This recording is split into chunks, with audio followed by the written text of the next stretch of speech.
ఇప్పుడే ఎన్గోల్డ్ బయర్స్ కి కాల్ చేయండి. మీ తాకట్టు బంగారం కష్టాలకి గుడ్ బై చెప్పండి. Welcome to I dream. ఈరోజు మనతో పాటు ఆరోగ్యరత్న యోగా సుబ్రహ్మణ్యం గారు మనతో పాటు ఉన్నారు. మాట్లాడదాం. నమస్తే సార్. నమస్తే. సార్, నీ పెయిన్స్ అనేది, మోకాళ్ళ నొప్పులు అనేది ఒకప్పుడు పెద్దవాళ్ళకి వచ్చేది.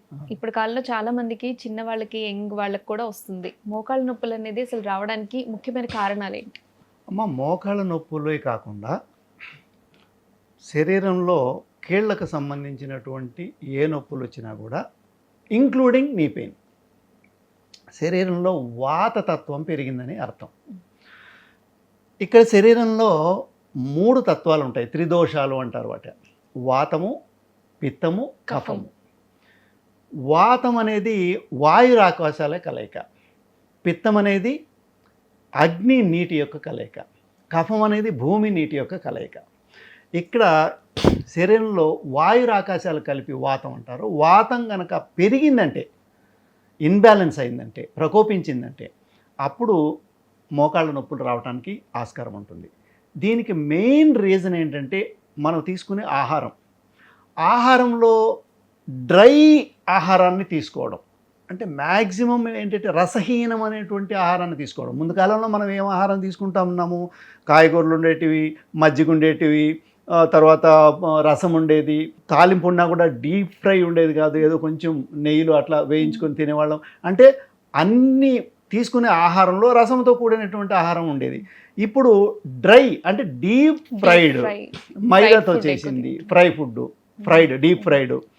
మీరు హోటళ్ళకు పోండి, ఎక్కడైనా అంతా వీళ్ళు తినే ఆహారం అంతా కూడా మనం బయట దేశాల నుంచి వచ్చినటువంటి రసహీనమైనటువంటి ఆహారం అంతా కూడా మన బాడీలో ఉన్నటువంటి ఫ్లూయిడ్స్ని సక్ చేసుకుంటాయి. అప్పుడు డ్రైనెస్, వాతం యొక్క ప్రభావం పెరిగిపోతుంది. కాబట్టి మనం తీసుకునే ఆహారాన్ని ఎక్కువగా రసముతో కూడినటువంటి ఆహారాన్ని తీసుకోవాలి. దానివలన అది తీసుకోకుండా ఈ యొక్క ఫ్రైడ్ ఐటమ్స్, బయట దొరికే ఈ బిస్కెట్లు అయితేనేవి, ఇవన్నీ రకరకాలైనటువంటి డ్రై ఐటమ్స్ తీసుకోవడం వలన వస్తూ ఉంది. ఒకటి ఆహారం యొక్క ఫుడ్లో చేంజెస్ చేసుకోవాలి. ఫుడ్లో అందరూ చేసిన మిస్టేక్స్, ఫుడ్ ద్వారా వచ్చేటటువంటి మోకాళ్ళ నొప్పులు వచ్చేటటువంటి ఒక కారణం. రెండవది, విహారంలోకి వస్తే ఎక్కువగా జిమ్ములు చేయడము, ఎక్కువగా పరిగెట్టడం, అంటే ఎక్కువ ఓవర్ ఫిజికల్ యాక్టివిటీ, మోకాళ్ళ నొప్పులు వస్తాయి. ఓవర్ ఫిజికల్ యాక్టివిటీ వలన శరీరంలో వాయువు పెరిగిపోతుంది, వాతం పెరిగిపోతుంది. అప్పుడు ఇక్కడ లోపల కీళ్లల్లో ఉన్నటువంటి సైనోవియల్ ఫ్లూయిడ్ ఏవైతే ఉందో గ్రీస్ లాగా పనిచేస్తుంది. అది మనకు ఈ యొక్క మోషన్ని తయారు చేయడానికి, ఈ మూమెంట్ ఇవ్వడానికి లోపల ఒక గ్రీస్ లాంటి ఫ్లూయిడ్ ఉంటుంది, సైనోవియల్ ఫ్లూయిడ్, ఒక జిగట లాంటి పదార్థం. అది ఫ్లూయిడే. కాబట్టి వాతం పెరిగినప్పుడు ఆ ఫ్లూయిడ్ అంతా డ్రై అయిపోతుంది. డ్రై అయినప్పుడు ఎక్కువగా మనకు బాడీ వెయిట్ పడేది, ఎక్కువగా మనము యాక్టివిటీ చేసేది కాళ్ళతోటే. కాబట్టి అన్ని లిమ్స్ కంటే కూడా లోయర్ లిమ్స్ని, అందులోనూ మోకాళ్ళని ఎక్కువగా మనం యాక్టివిటీ చేస్తూ ఉంటాం. కాబట్టి అందులో మొట్టమొదట మనకు ప్రాబ్లము తెలుస్తుంది. వాళ్ళకి అన్ని కీళ్ళల్లోనూ అరిగిపోయి ఉంటుంది, అన్ని కీళ్ళు నొప్పులు మెల్లమెల్లగా వస్తాయి. మెల్లమెల్లగా ఫస్ట్ మోకాళ్ళ నొప్పులు వస్తాయి, తర్వాత మెడ నొప్పి వస్తుంది, తర్వాత నడుము నొప్పి వస్తుంది, తర్వాత కీళ్ళ నొప్పులు వస్తాయి, తర్వాత రుమటాయిడ్ ఆర్థరైటిస్ వస్తుంది. ఇవన్నీ, వీటన్నిటికీ మూల కారణం ఏంటంటే వాతం పెరగడం. సో ఆ వాతాన్ని తగ్గించుకోవడానికి అంటే ఫుడ్లో ఎలాంటి చేంజెస్ చేసుకోవాలి, అలాగే ఫిజికల్ యాక్టివిటీలో ఎలాంటి చేంజెస్ చేసుకోవాలి? ఇప్పుడు వాతం తగ్గడానికి ఆహారంలో మనం చెప్పినట్టు రసంతో కూడినటువంటి ఆహారాన్ని తీసుకోవాలి. ఫ్లూయిడ్స్ ఎక్కువగా ఉండాలి. పాలు తాగొచ్చు, జ్యూసెస్ తాగొచ్చు, వాటర్ ఇంటేక్ ఎక్కువగా ఉండాలి. మోకాళ్ళ నొప్పులు వచ్చిన వాళ్ళల్లో రోజు కనీసం గంటకు ఒకసారి ఒక 100 నుంచి 200 ml ప్రతి అవర్కి తాగితే మంచిది. మినిమం ఒక 100 ml, మ్యాక్సిమం 200 ml. ఎక్కువ తాగొద్దు. మళ్ళీ అట్లా గంటకు తాగుతూ ఉండాలి. అంటే లోపల ఫ్లూయిడ్ని బ్యాలెన్స్ చేసుకుంటూ ఉండాలి. అది ఏ రూపంలోనైనా కావచ్చు, నీళ్లు కావచ్చు, జ్యూసులు కావచ్చు, పండ్లు కావచ్చు. పండ్లలో కూడా ఫ్లూయిడ్ బాగుంటుంది కదా. ఆహార నియమాల్లో వచ్చేసినామంటే మనం తిండిలోకి మన భారతీయ సాంప్రదాయ ఆహారం, రసంతో కూడినటువంటి ఆహారం, ఎక్కువగా డీప్ ఫ్రైడ్స్ తీసుకోవడము, బయట ఫుడ్ ఏమి తినకూడదు. ఇంట్లో చేసుకున్న మనము ఫ్లూయిడ్ ఉండే విధంగా తీసుకోవాలి. ఎక్కువగా గడ్డకూరలు తీసుకోకూడదు. గడ్డకూరల్లో ఎక్కువగా మనకు ఫ్లూయిడ్ ఉండదు.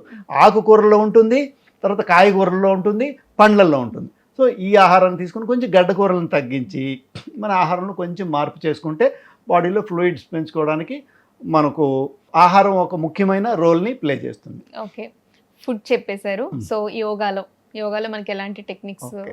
యోగాలో చాలా అద్భుతమైన టెక్నిక్స్ ఉన్నాయి వాతాన్ని తగ్గించుకోవడానికి. మొట్టమొదటి యోగాలో శోధనం ద్రోతాచైవ స్థైర్యం ధైర్యంచ లాఘవం ప్రత్యక్షంచ నిర్లిప్తంచ ఘటస్థ సప్త సాధనం, 7 రకాల సాధనలు ఉంటాయి హఠయోగంలో. వాటిలో మొట్టమొదటిది క్రియలు. ఈ క్రియలు ఏం చేస్తాయంటే వాత పిత్త కఫాలని బ్యాలెన్స్ చేసుకోవడానికి మనకు క్రియలు చెప్పున్నారు. అందులో దౌతిర్ బస్తీస్ తదా నేతి లౌలికి త్రాటకం తదా కపాలభాతిశ్చైతాన్ని షట్కర్మాన్ని సమాచరేత, 6 కర్మల్ని 6 క్రియల్ని చెప్పడం జరిగింది. వాటిల్లో ఏ క్రియలు చేస్తే ఏ తత్వము బ్యాలెన్స్ అవుతుందన్నది క్లియర్గా మనకు గురువులు చెప్పడం జరిగింది. ఈ వాతాన్ని తగ్గించుకోవడానికి బస్తి క్రియ చాలా ఉత్తమంగా పనిచేస్తుంది. అంటే ఇప్పుడు బస్తి క్రియ చేయడానికి చాలా కష్టమైనటువంటి ప్రక్రియ అది. ఇప్పుడు సులభంగా చేయడానికి ఎనిమా పాట్ అని దొరుకుతుంది.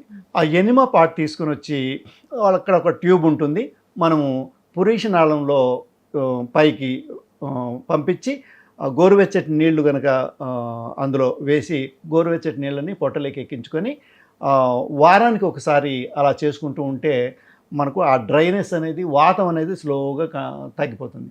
ఇంకా ఆయుర్వేదంలో చాలా ఉన్నాయి. మాత్రా వస్తి ఉంది, తైల వస్తి ఉంది. వస్తి కర్మ ద్వారా మనము వాతాన్ని బ్యాలెన్స్ చేసుకోవచ్చు. బస్తి కర్మ అనేది మన యోగంలో చెప్తారు, వస్తి అని ఆయుర్వేదంలో చెప్తారు. దాంతోపాటు అశ్విని ముద్ర బాగా పనిచేస్తుంది, మూలబంధం, తర్వాత కపాలభాతి ప్రాణాయామము. సో వాతాన్ని ఇంకా కంట్రోల్ చేయాలంటే శీతలి ప్రాణాయామం కూడా బాగా పనిచేస్తుంది. సో ఇప్పుడు మీరు చెప్తున్న ఆసనాలన్నీ కూడా మోకాళ్ళ నొప్పులను తగ్గించడానికి ఉపయోగపడతాయి. ఎందుకంటే ఫ్లూయిడ్ని పెంచుకోవడం కోసం ఉపయోగపడేటటువంటివి డ్రైనెస్ని తగ్గించి బాడీలో వాతాన్ని తగ్గించి కొంచెం కఫాన్ని పెంచడం అంటే ఫ్లూయిడ్స్ని పెంచుకోవడం. ముఖ్యంగా శీతలి, శీత్కారి, సదంత అని 3 రకాల ప్రాణాయామాలు ఉన్నాయి. ఆ ప్రాణాయామాలు చేసుకుంటూ వారానికి ఒకసారి బస్తి కర్మ చేసుకుంటూ, తర్వాత ఎక్కువగా పరిగెట్టకుండా ఎక్కువ ఫ్యాన్ వేసి ఆ ఫ్యాన్ కింద పడుకోకూడదు. అంటే ఒకవేళ ఫ్యాన్ కింద తప్పనిసరిగా పడుకోవాలన్నటువంటి పరిస్థితులు వచ్చినా కూడా కొంచెం తక్కువ స్పీడ్లో పెట్టి ఏదైనా దుప్పటి కానీ లాంటిది కప్పుకొని పడుకోవడం మంచిది. ఎక్కువగా గాలికి తగలనివ్వకూడదు. బైక్లో తిరిగే వాళ్ళు కానీ కొంచెం కారులో పోయేటప్పుడు కూడా అద్దాలు దించడం కానీ అలాంటివి చేయకూడదు. ఒకవేళ అలా చేసినా కూడా చెవుల్లోకి గాలి పోకుండా కొంచెం ఏదైనా దూది కానీ గుడ్డ కానీ అలాంటిది పెట్టుకున్నారంటే వాతం అనేది పెరగకుండా ఉండటం. అంటే గాలి ఎక్కువ పీల్చడం వల్ల కూడా వాతం పెరుగుతుంది. గాలి మనకు ఫోర్స్ఫుల్గా తగలడం వలన ఇప్పుడు మనం వెళుతున్నాము, గాలి తగిలింది అనుకోండి ఏమవుతుంది, బాడీలో ఉన్న ఫ్లూయిడ్స్ డ్రై అయిపోతాయి. ఎందుకు మీరు కొంచెం నీళ్లు వేసి ఫ్యాన్ వేయండి, నీళ్ళన్నీ కొద్దిసేపటికి ఆరిపోతాయి, అంటే డ్రై అయిపోతుంది అనమాట. Simple logic. బాడీని హైడ్రేట్ గా ఉంచుకోవాలి. ఇది ఒక్కటి ఫాలో అయితే చాలు. ఏ ప్రక్రియ అన్నా చేయండి, బాడీని డీహైడ్రేట్ అవ్వనివ్వద్దు, హైడ్రేషన్లో ఉంచుకోవాలి. బాడీ హైడ్రేషన్లో ఉండిందంటే ఫ్లూయిడ్ అరిగిపోదు. ఫ్లూయిడ్ అరిగిన తర్వాతనే కార్టిలేజ్ జరుగుతుంది. ఫస్ట్లోనే కార్టిలేజ్ పోదు. ఫస్ట్ ఫ్లూయిడ్ డ్రై అయిపోతుంది, తర్వాత కార్టిలేజ్ పైన పడుతుంది, కార్టిలేజ్ అరిగిపోతుంది, కార్టిలేజ్ అరిగిపోయిన తర్వాత బోన్ పైన పడుతుంది. బోన్ పైన పడేంత వరకు మనకు నొప్పి తెలియదు. అందుకని మనం ముందుగానే శరీరంలో వాతం పెరిగింది అన్నప్పుడు మనకు తెలుస్తుంది. వేళ్ళు సరిగా మడగవు ఇట్లా పూర్తిగా, కొంచెం మనకు సిమ్టమ్స్ తెలుస్తూ ఉంటాయి. వాటిని గమనించి ముందుగానే మనం ఈ యొక్క జాగ్రత్తలను పాటిస్తూ యోగాసనాలను మెల్లగా స్లో మూమెంట్లో, పవర్ యోగా, డైనమిక్ యోగా ఇలా కాకుండా స్లో మూమెంట్లో బ్రీత్తో పాటు స్లోగా ఆసనాలు చేసుకుంటూ, తర్వాత ముద్రలు వాయుముద్ర. ఈ ఇక్కడ వచ్చేసి అగ్ని, వాయువు, ఆకాశము, ఇదొక భూమి, నీరు. వీటిల్లో ఏది ఒకటి మడిసినామనుకోండి అది తగ్గుతుంది, ఇలా పెడితే పెరుగుతుంది. కాబట్టి వాయువుని తగ్గించే ముద్ర వాయుముద్ర అంటారు. ఈ ముద్రను పెట్టుకుని రోజుకు ఒక 25-30 నిమిషాలు మినిమం, మ్యాక్సిమం ఒక 40-45 నిమిషాల వరకు ఉండొచ్చు. అది మోకాళ్ళు నొప్పులు ఉన్న వాళ్ళు కూడా ఈ ముద్ర పెట్టుకుంటే స్లోగా ఫ్లూయిడ్ పెరుగుతుంది, వాతం బ్యాలెన్స్లోకి వస్తుంది. ఇంకొకటి వాత హరముద్ర అని ఇంకొకటి ఉంది. ఇలా మధ్య వేలు, చూపుడు వేలు మడిసి బొటన వేలు మొదటి భాగంలో ఉంచి బొటన వేలుని 2 వేళ్ల మధ్య పైన పెట్టి కొంచెం ప్రెస్ చేసి ఉంచి మిగతా 2 వేళ్ళని చిటికిన వేలు ఉంగరపు వేలుని స్ట్రైట్గా ఉంచి ఇలా పెట్టుకొని ఒకవేళ మీరు టీవీ చూస్తూ ఉన్నా ఎవరితో అన్నా మాట్లాడుతూ ఉన్నా మీరు ఏమన్నా చేసుకోండి, జస్ట్ ఈ ముద్ర పెట్టుకుంటే వాతం స్లోగా బ్యాలెన్స్ అవుతుంది. వాయుముద్ర, వాతహర ముద్ర, వాయురాకాశాలు కలిపితే వాతం అవుతుంది కదా, ఆ రెండింటిని మడిసి పెట్టుకున్నామంటే మనకు వాతం బ్యాలెన్స్లోకి వస్తుంది ఈ ముద్ర ద్వారా. ఓకే. సో ఇంకా తైలమర్దన, వారానికి ఒకసారి ఖచ్చితంగా తైలమర్దనం చేసుకోవాలి. అంటే శరీరానికి పూర్తిగా పూర్తి శరీరానికి ఓకే. వాతాన్ని కంట్రోల్ చేసే అత్యంత అద్భుతమైన టెక్నిక్ ఏదైనా ఉందంటే తైలమర్దన. మనం అందుకనే మనము అభ్యంగనం అని మన పూర్వీకులు ఎందుకు నేనే చేసేవాడిని చిన్నప్పుడు, మా అమ్మ కొట్టి మరీ లాక్కొని వచ్చి మర్దన చేసేది తైలమర్దనం.